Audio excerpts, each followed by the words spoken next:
রাসূলুল্লাহ সাল্লাল্লাহু আলাইহি সাল্লাম বলেছেন, নিশ্চয় দাজ্জাল সিরিয়া এবং ইরাকের খাল্লা নামক স্থান থেকে বের হবে।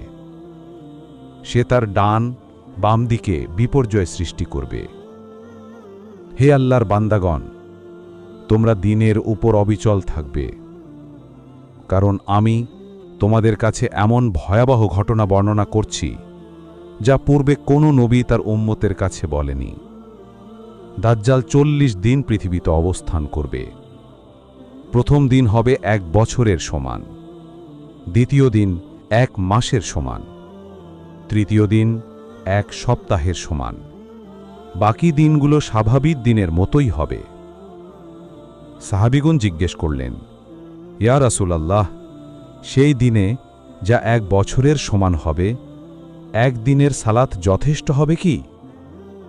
রাসূলুল্লাহ উত্তর দিলেন,